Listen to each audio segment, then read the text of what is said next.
Hi, and welcome to Ones and Twos, FP's economics podcast. Every week we take a couple data points, use them to try to explain the world. I'm Cameron Abadi, FP's deputy editor, with you in Washington, D.C. from FP's main office. Joining us, as always, is FP's economics correspondent and a Columbia University professor, Adam Tooze in New York. Hi, Adam. Hi, Cam. So, in the second half of the show, we are going to be talking about the Epstein files and all that's been revealed in them and how to make sense of them, if at all. But first, another data point for you all, and that is 60, as in Super Bowl 60. It's the 60th rendition of the U.S. football final game that is happening this coming Sunday in Los Angeles between the Seattle Seahawks and the New England Patriots. I think it's fair to say football is America's de facto pastime. Baseball may still be referred to in that way, but really, in terms of a national monoculture, it's football that remains at the very center of American culture these days, and not much else. So, yeah, we thought we'd briefly unpack how to think about the Super Bowl from our economic perspective. And to start off with, Adam, football is not just a sport, it's an enormous business. The league has obviously various business deals, but I thought one expression of its specific role in American life is its marketing relationship with the United States military.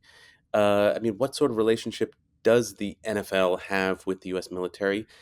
And yeah, how would we characterize that relationship? It's close, and one of the distinctive things as a non-American viewer of American sports and American football in particular is the presence of the military. I have to say, listening to the intro, Cam, actually coming to this from a European vantage point, and as somebody who grew up in Europe, actually in the 80s and 90s, watching a lot of American football, when I got to the US, one of the striking things about it is how polarizing NFL is compared to soccer in Europe, where it's really, once upon a time in my childhood, it would have been fine for upper middle class educated people to take no interest in soccer, but those days are gone, right? So soccer, I think, has a much more comprehensive reach.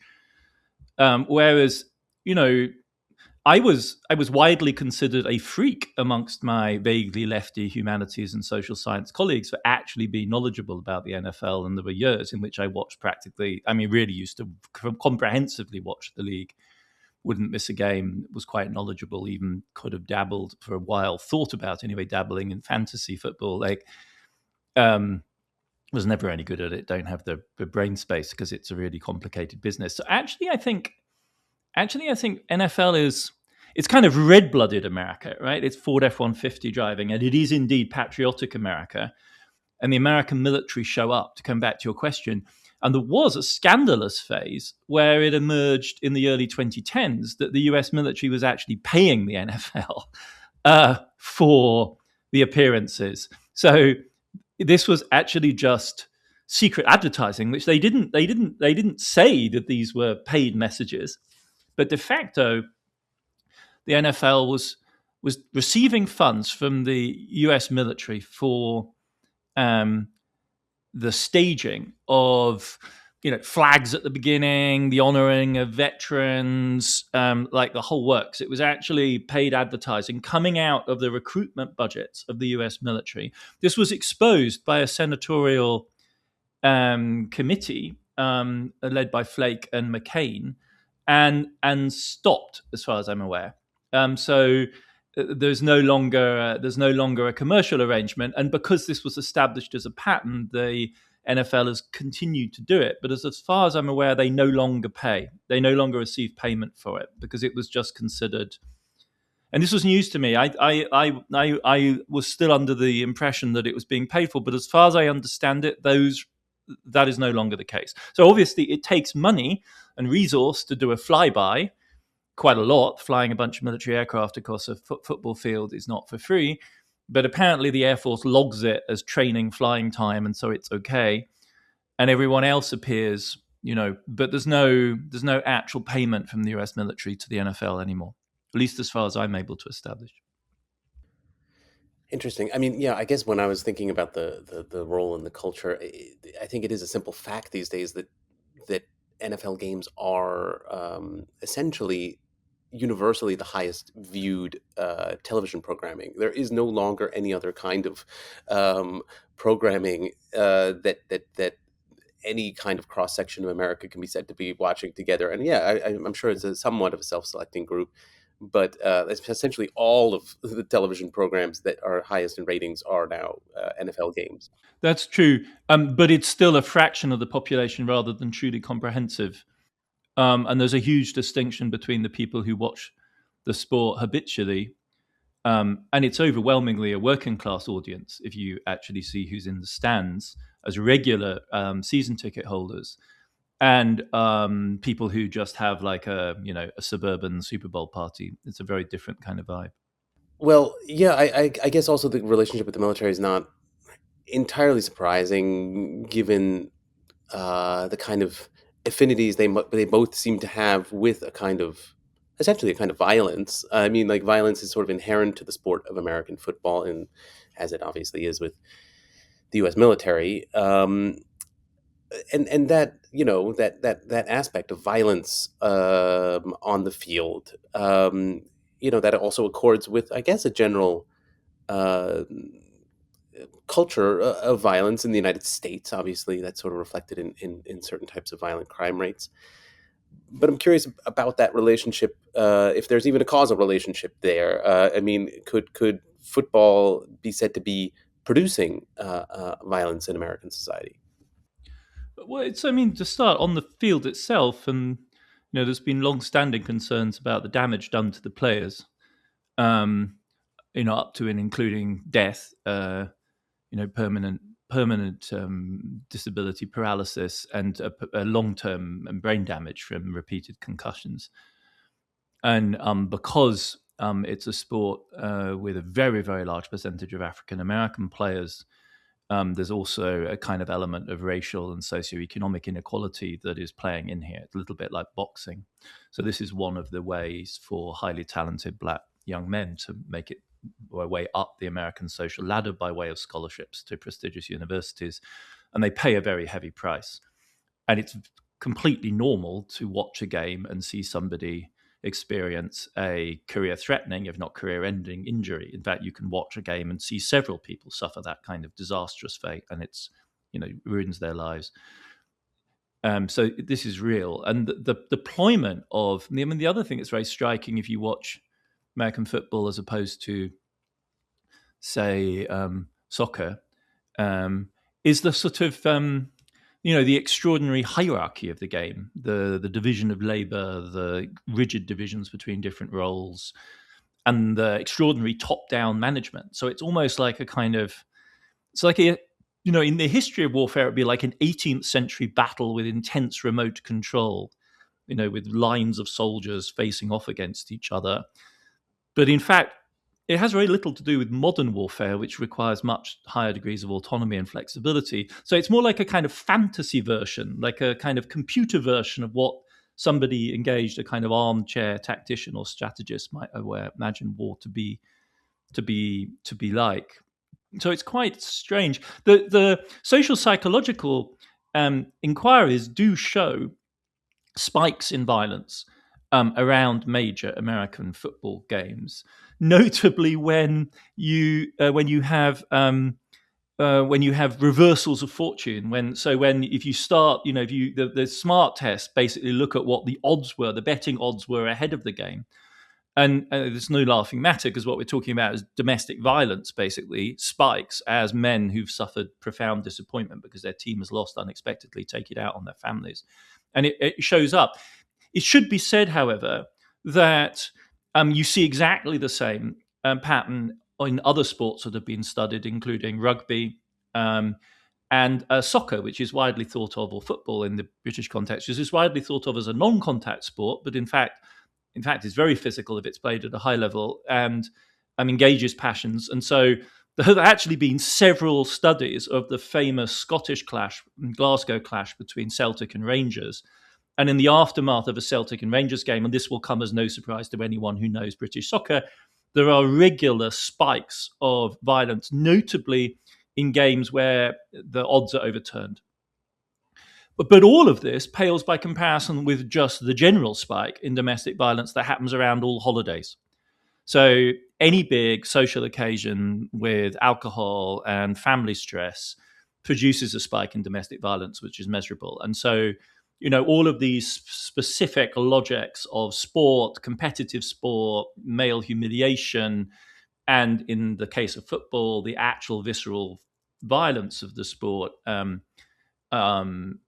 produce these reactions. I mean, one of the things from a European point of view that's also fascinating about American football is that virtually no adults play it, right? Whereas soccer, like men go on playing, women play soccer, obviously in large numbers, just as a hobby, and have therefore some sense of the stresses, the contact, the exertion that's required. Whereas American football, because it's so violent, like it just narrows down incredibly quickly. At high school, a broader cross section of kids play. By the time you get to college, you're either in the elite college teams or you're not playing.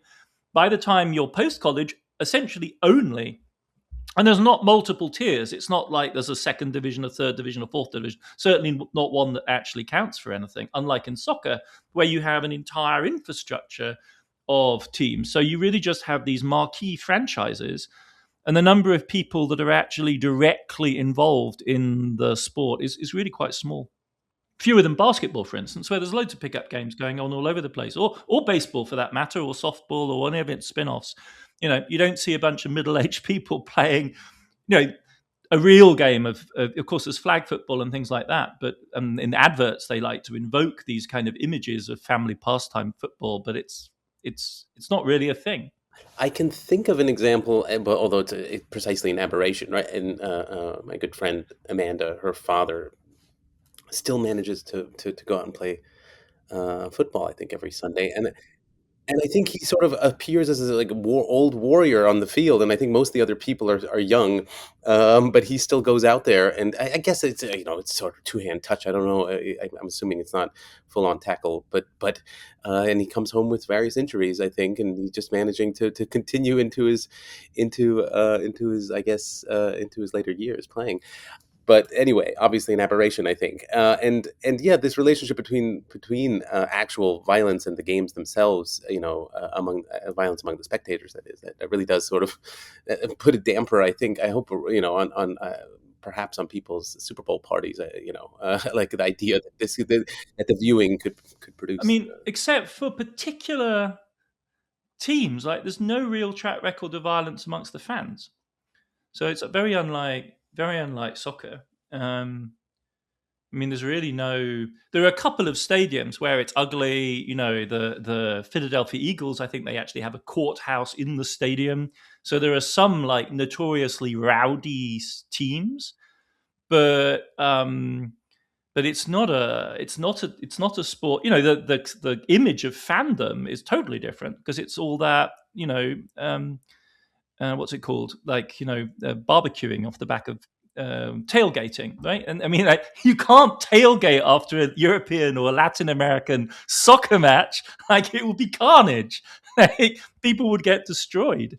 You should, it's a very different. I mean, there were subway stations in London, underground stations, which had barbed cage-like channels, like Arsenal's subway station used to have two caged off channels for home and away fans.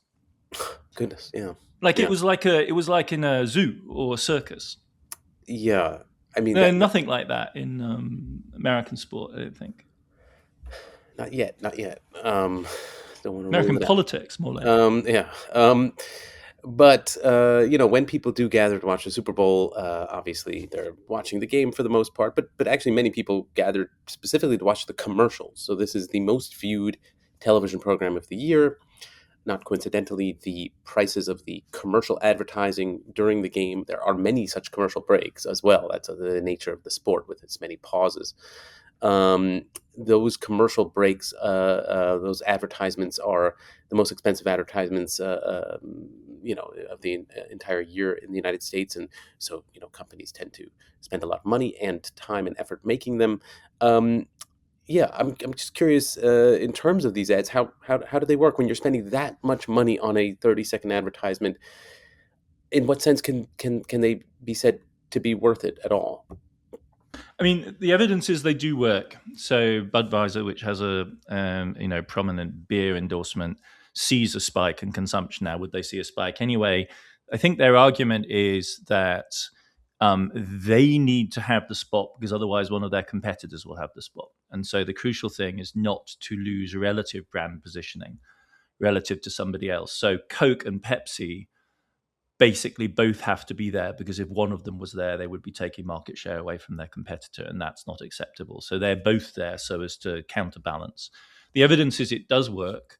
The most dramatic evidence of this is the Macintosh, is the very, very famous 1984 advert, which essentially launched Apple as a dramatically conspicuous consumer products company. So they did this famous advert, the first cinematic advert maybe on US television. Ridley Scott directed it, and it was basically saying this. It was 1984 when they released the personal computer, the Macintosh, and basically they did started with an Orwellian scene of like, this is what 1984 was supposed to be like. And so there's this sort of thought dictatorship. There's a hero character that's being chased. And this is not how 1984 is going to go. And why not? And then it cuts to this, well, see, in a couple of weeks' time, we're releasing the computer, buy the computer. Because it's all going to be your personal computer, it's going to be this promise of freedom and autonomy and everything else. And this is an advert which is widely thought to have had a massive double effect. It launched Apple as this iconic, to coin a phrase, consumer brand of modern America. And on the other hand, it also established the Super Bowl advert as, this defining element. It's also said that, and this is another feature of the Super Bowls in particular, not of American football in general, but often they're very one-sided affairs because the teams come from different leagues. And it helped that this was a particularly boring game in which it was clear from the very start who was going to win. And so attention shifts to the snacks and the beer and the adverts. And then along came this Ridley Scott. This was like a year and a half after he'd done Blade Runner. He was really in his pomp, not in his current degenerate phase. And, so they can really matter, like the halftime shows too, which can be spectacularly bad or particularly impressive. So they are moments in American popular culture. I'm hearkening back to your review of Ridley Scott's Napoleon film. Oh my God, it's not left me. I'm still suffering. Anyway, will you be watching the game anywhere? I don't know. It's kind of tied up with a bunch of complicated emotions for me. So I might. I don't know. I'm not sure I'll be able to in the middle of the night in Europe. In any case, it's hard for me to root for the Patriots. I guess I'll be for the Seahawks. But in any case, we should take a break here. We will be back in a second to shift our attention to the Epstein files.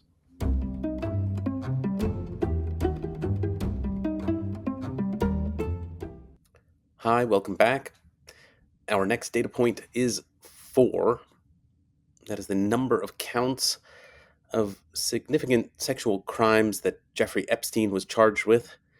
On 2 of those counts, soliciting prostitution and soliciting prostitution from someone under the age of 18. He was convicted more than a decade ago. On the other 2 counts of sex trafficking of minors, which he was charged with more recently, he was never brought to trial because he died in federal jail before that could happen. But Epstein obviously was not just a criminal. He was also indisputably a member of an economic and political and philanthropic and even intellectual elite, one that was based locally in New York, where he lived, but also expanded among various influential actors around the United States and yeah, also the rest of the world. And then that's been confirmed by the recent release this past week of the so-called Epstein files, or at least a significant batch of them. That includes his collected email and text correspondence.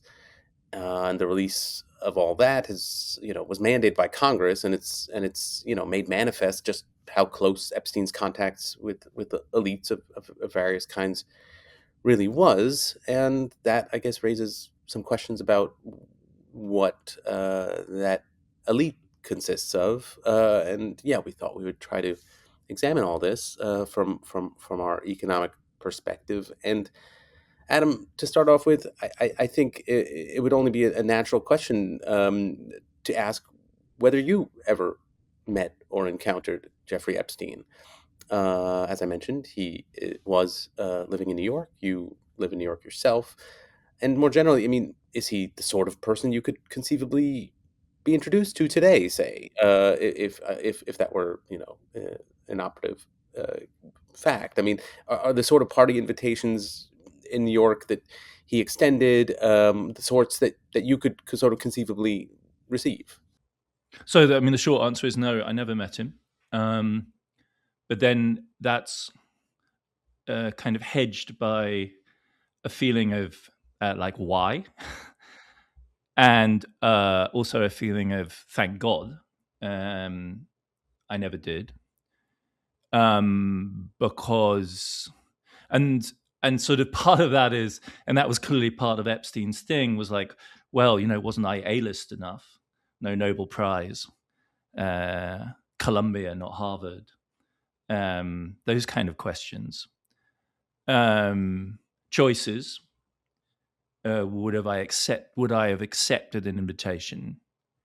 I mean, not after his conviction, for sure not. I don't understand why people did accept those invitations, but at an earlier stage in his career, in the 2000s, perhaps.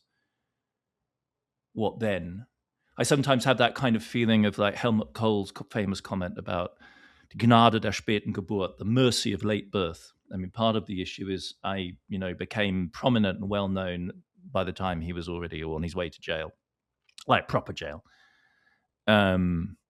And there are analogues of mine, and I won't name names because it doesn't seem fair, but there are analogues of mine who you can look up and you will find in the emails.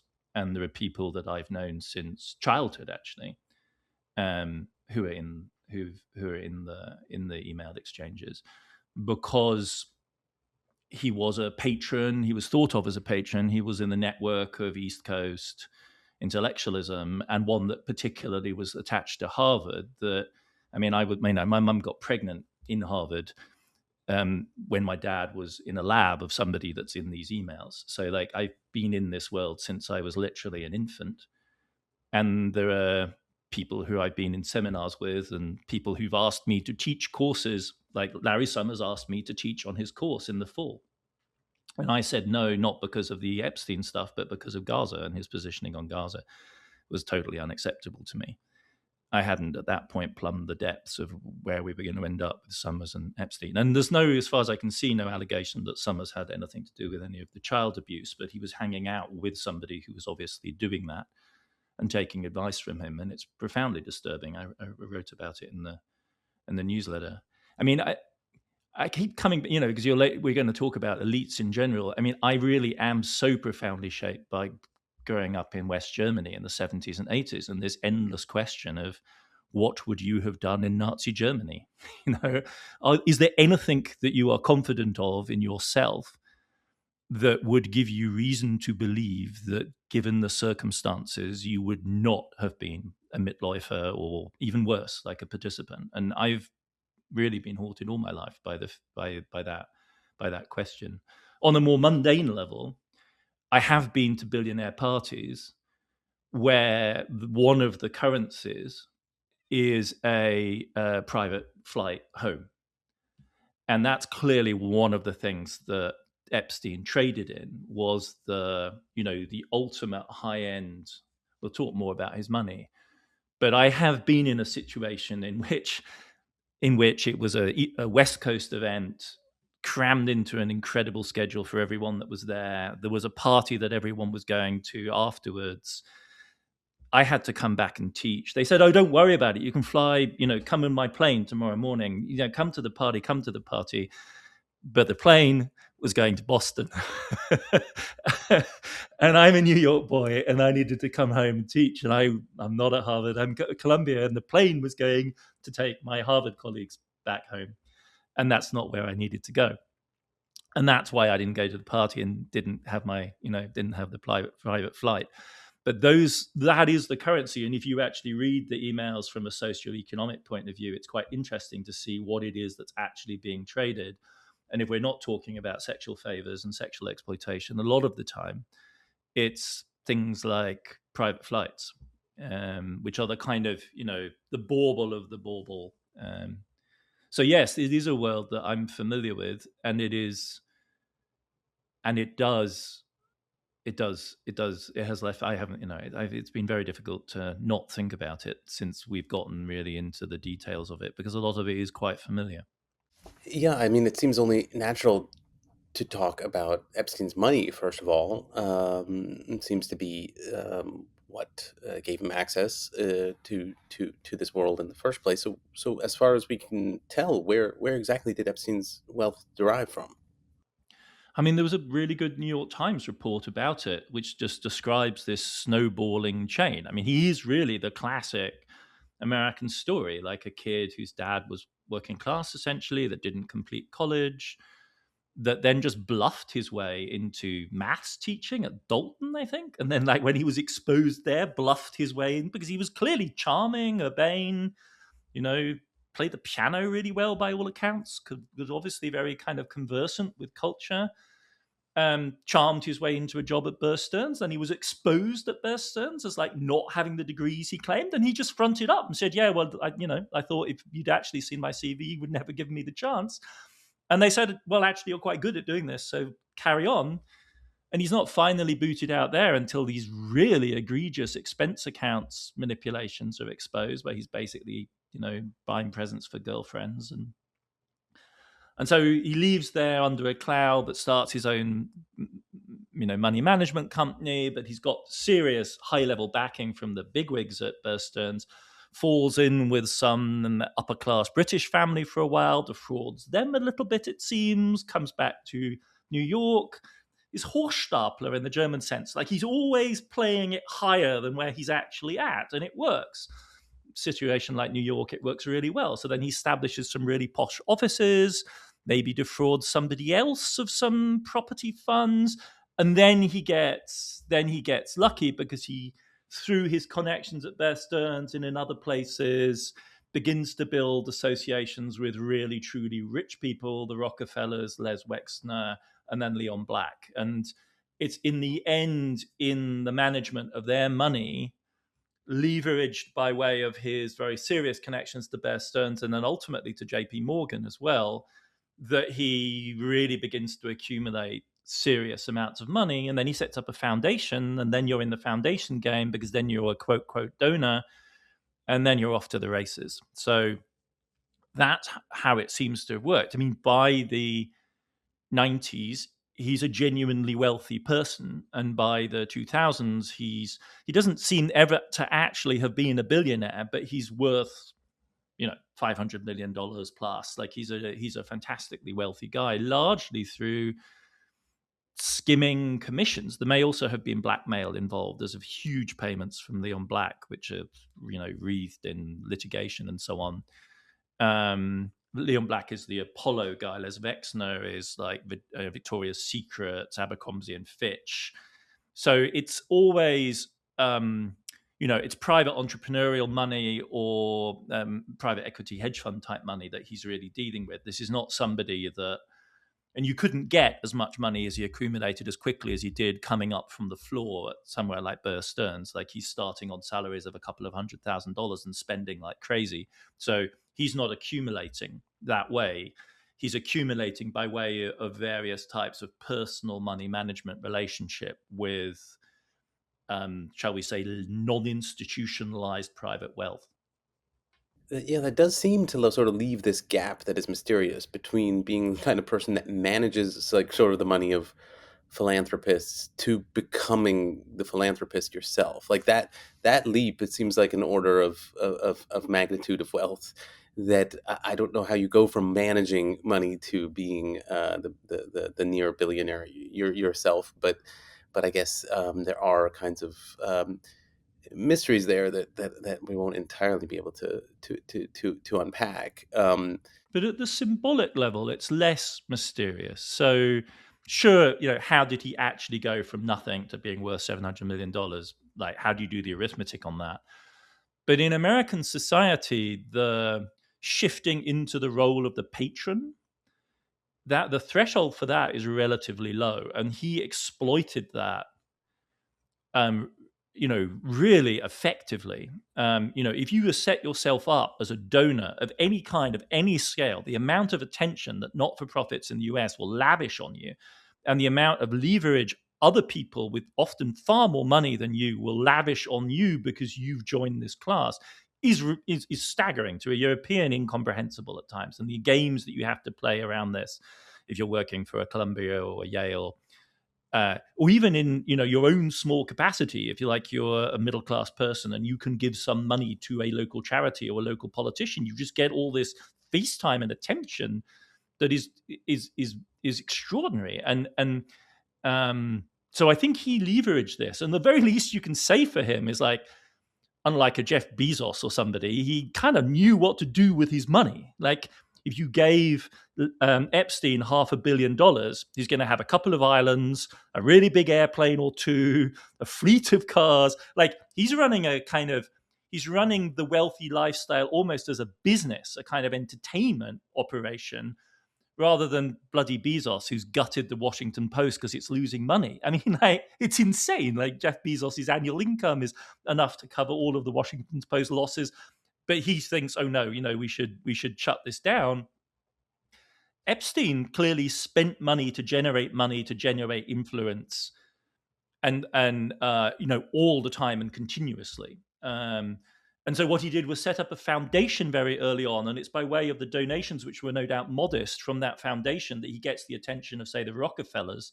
And then once you've got the attention of the Rockefellers and you can sort of say, well, I'm hanging with them, then you meet somebody else and they introduce you to XYZ, and then at a party you meet Wexner, and then you're off to the races, right? So it's that kind of game.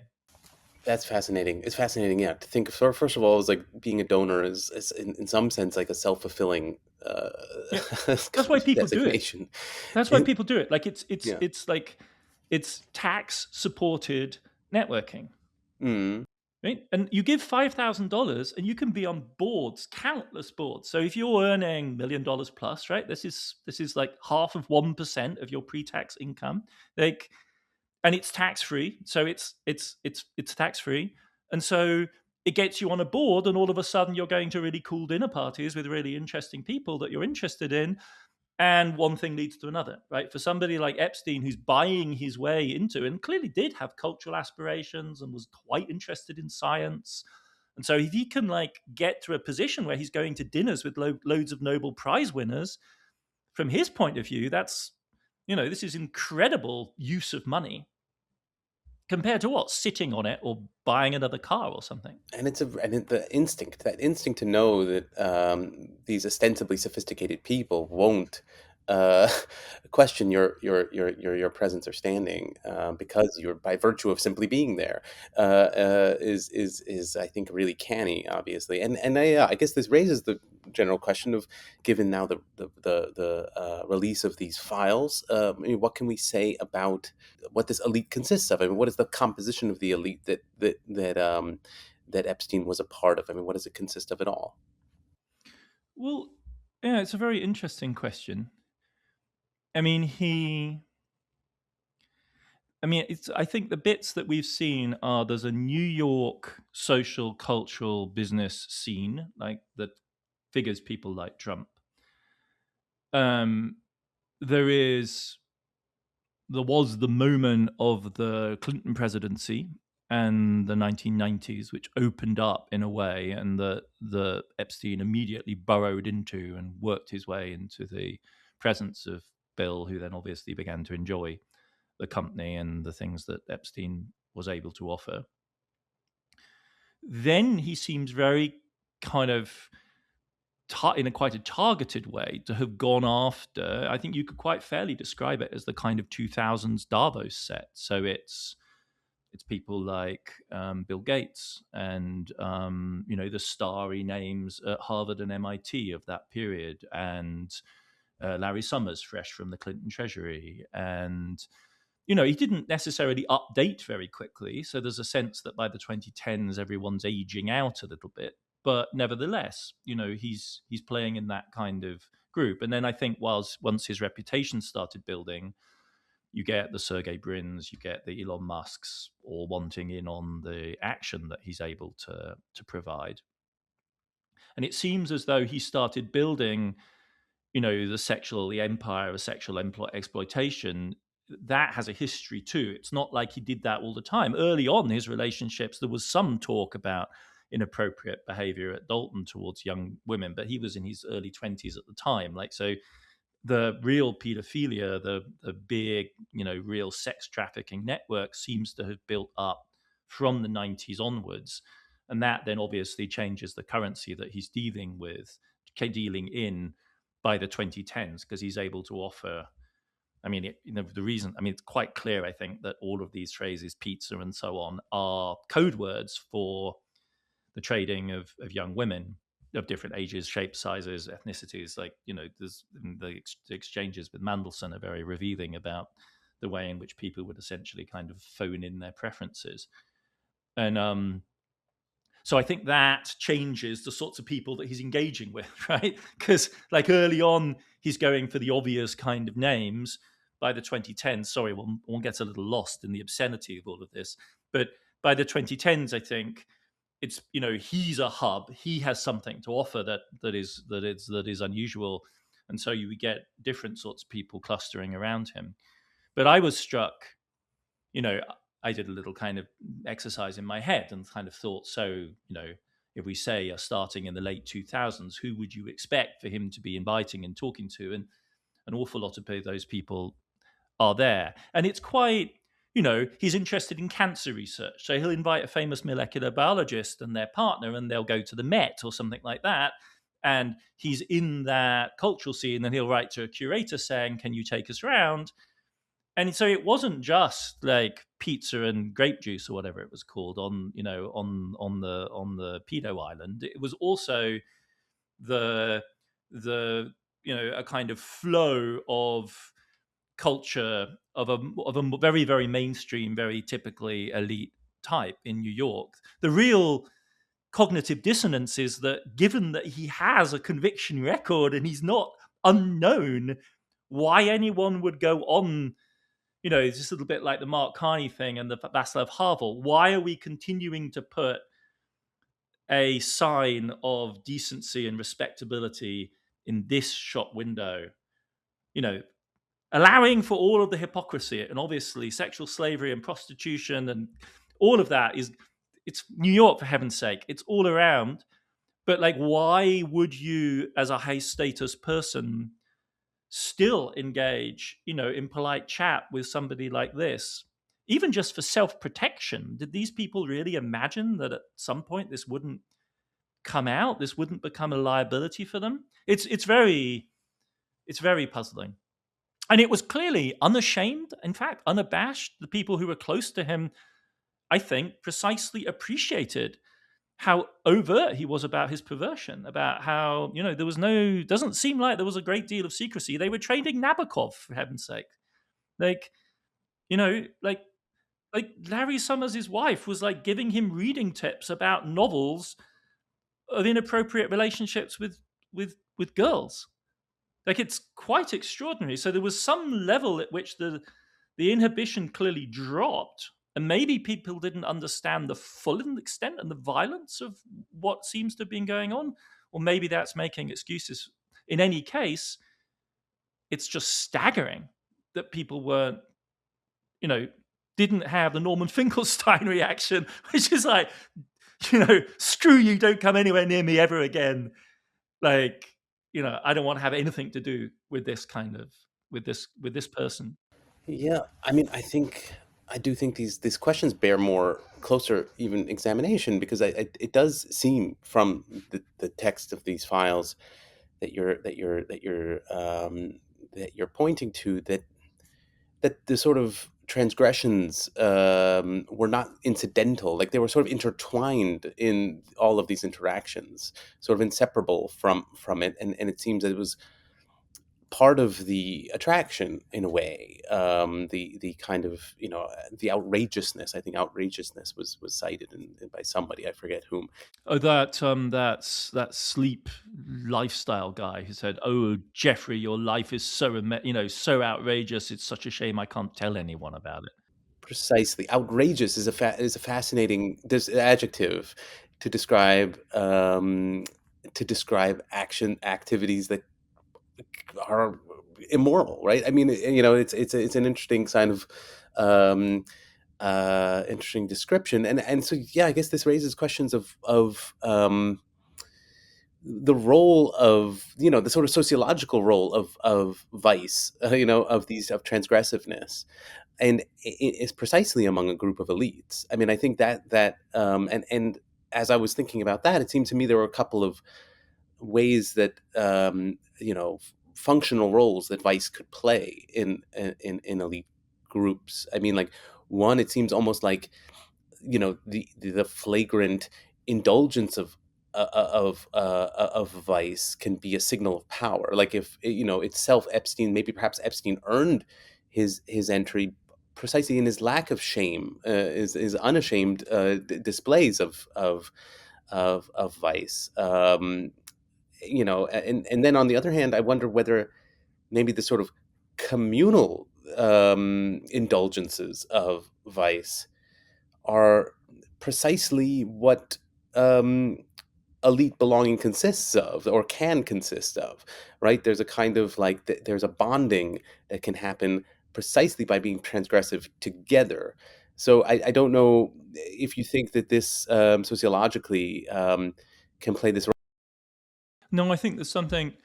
I mean, I'm sitting here listening to you think. I mean, it's somewhere between like the frat house and 18th century libertinism.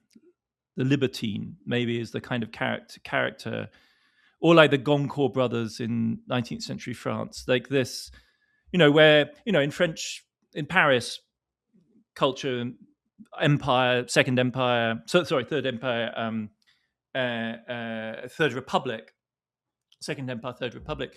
The open embrace of prostitution and the use of prostitution as a lifestyle. Um, there's something like that that's going on here, I think, and it has a more on the one end. There's the frat house thing. What happens in the frat house stays in the frat house. Hazing, all of the kind of abuse that happens there. And on the other hand, there is this more high cultural version of the refusal. I mean, apparently there's at least one photo where he has de Sade, some text by the Marquis de Sade, lying out somewhere, right?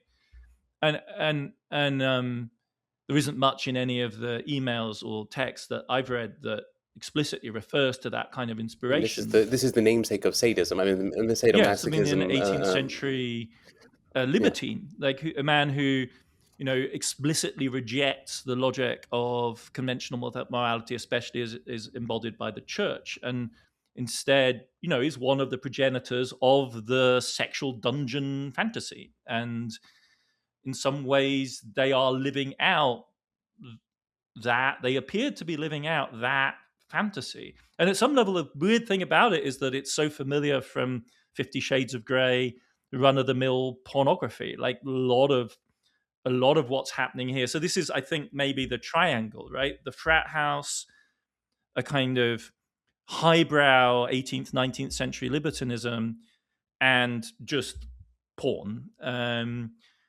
the three linked, and all of it set off against Harvard and MIT. I mean, I keep thinking of Summers, right, because he's the person that I identify with most in this group, and and Summers, after all, fell as head of Harvard because of misogynistic comments that he made about women academics. And it seems to me that this sort of triangle of the frat house, Desaad, and porn set against the polite, the polite norms. I won't call it woke because it's not woke. It's the polite norms of a kind of 90s, 2000s Clinton era liberalism, which Clinton himself, of course, extensively abused. But say Hillary perhaps might embody that. I think that tension is what maybe this lives off. I mean, that itself, I think, then could use further examination, because you're describing a kind of reactionary worldview that is emergent from a properly like liberal um, uh, sociological cohort. And what does that tell us about liberalism? Say, I mean, we've talked about um, the liberal world order and the kind of structural role of hypocrisy in sort of a liberal approach to politics, say. But I wonder whether this is suggesting something more than hypocrisy. I mean, you're describing. Oh yeah, no, this is not, again. I mean, I was, because I did Davos and Carney and Trump, and then came back to all of this, and I completely agree with you. It's so beyond.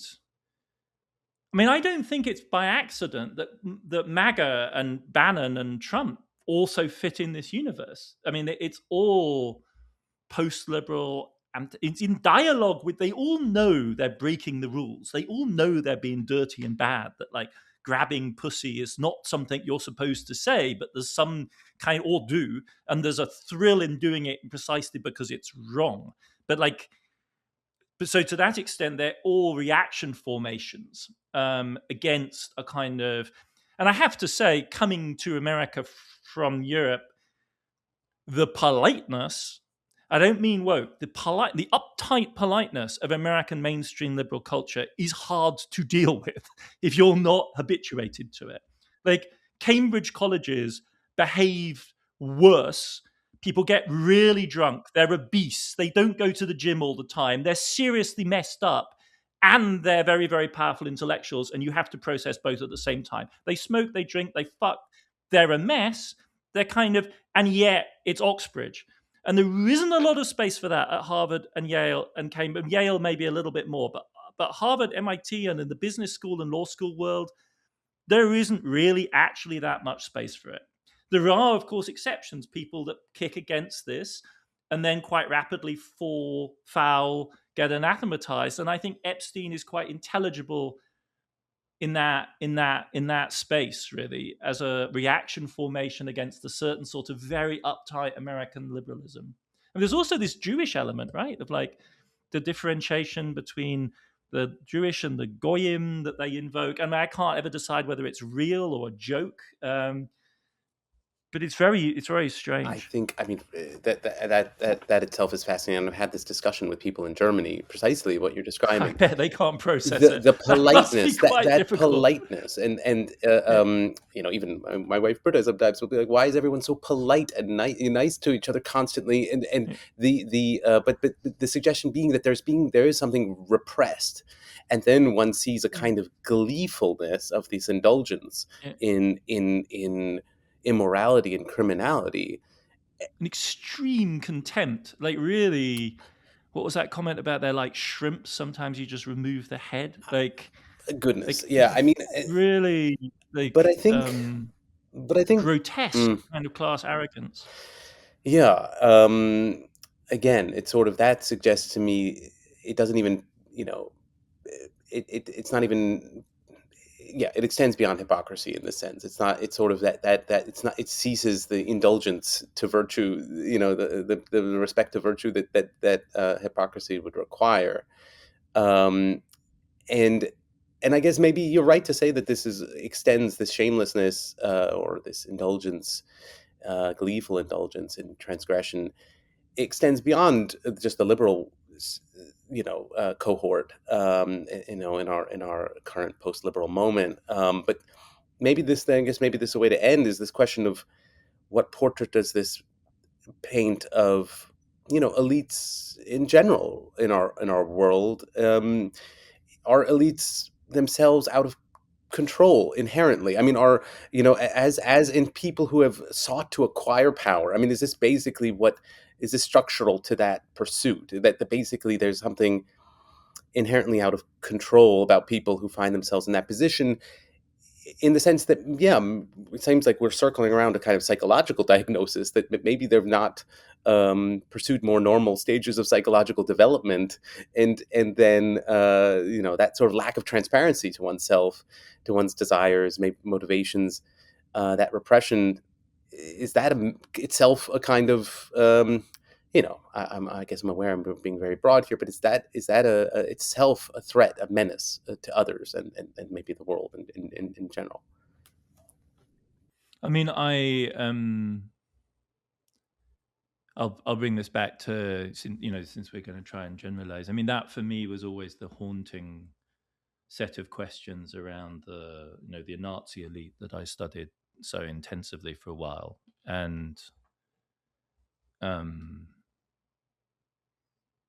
it has always seemed incredibly plausible to me. I mean, the figure of Albert Speer, people know, kind of haunted me. The other one is Reinhard Heydrich. These kind of guys who have undoubted charisma, capacity, energy, dynamism, um, and where there's also just clearly like a screw loose. And I'm broadly speaking quite sympathetic to that that kind of reading, Cam, like the acquisition of power, wealth, influence in our societies almost always does go hand in hand with some sort of déformation professionnelle, right? Some kind of necessary. It's a question that's preoccupied me also, just in my own life, all my life. I really think and this is a shocking demonstration. It can take different forms, right? It can take the form of a kind of Nietzschean Superman version. I can do whatever I like. The Trump kind of, I could shoot somebody on Fifth Avenue and like no one would touch me. That kind of logic. But I mean, when you look at Epstein's circle of influence, you get rather more the impression that an awful lot of people make it to the top without ever having taken care of other things they wanted, desired, maybe even needed. And I mean, reading his correspondence with Summers, the horrifying thing is that Epstein is actually quite a good friend to him. Like the most, and to emphasize, there's nothing I've seen that suggests that Summers was interested in the more exotic sexual services that Epstein offered, or indeed any. But he was obviously kind of a mate.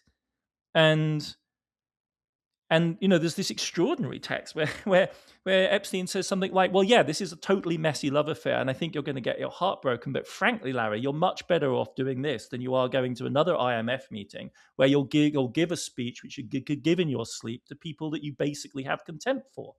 So, like, onwards, my friend, onwards. Get fucked up. Let me, keep on going, because this is actually some bit of you that you've, and like he more or less says it in so many words. It's like, so he becomes this weird kind of, demonic, like really satanic kind of caretaker and totally disinhibited on his own account, like clearly basically unashamed, um and catering to, yeah, a bunch of folks that have needs and interests that they can't really deal with in any kind of reasonable way. This is one. I mean, maybe it's too kind. People will say some of the correspondence, it's clearly just a bunch of horrendous assholes who are all egging each other on into ever greater violence and misogyny. I mean, I think, the purines of all the kind of details and the sordidness aside, I do think these broader questions this raises, I think, are need to be, demand reckoning with. Because if this is how the world works, or is some accurate portrayal of it, then it's like it raises the question: is not only is Epstein demonic, but is in this world is that level of cynicism actually sanity? Like, Oh yeah, we're you not know. safe. Let's just be clear. One of the messages here is like, we're not safe in their hands. Right? But it also raises another question, which is if that's the case, how does one change? Because like if this is so structural to the patterns of the pursuit of power and leadership, that then what would it even mean to change this? And then what should one's posture then be, if not the kind of utter cynicism that's also reflected in here as well? And I don't, certainly not what we're going to resolve in this particular segment, but I But I think. mean, it goes so deep and it's so comprehensive and it takes in so many different facets of life. Everything from never really being able to feel quite the same about pizza again to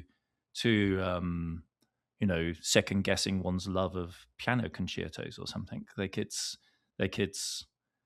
It's yeah. I mean, there's not for nothing. Like the deep critical theories of of our problems are indeed deep and comprehensive, and they really. And this is what this like. It's I don't think there's an obvious outside.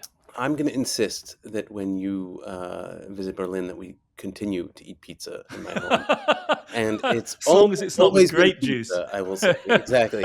Uh, but Grape juice. Oh my god! Like mm, what an abomination. yeah. In any case, I suppose we should leave this conversation here for now. But of course, we'll be back in a week's time with some new data points.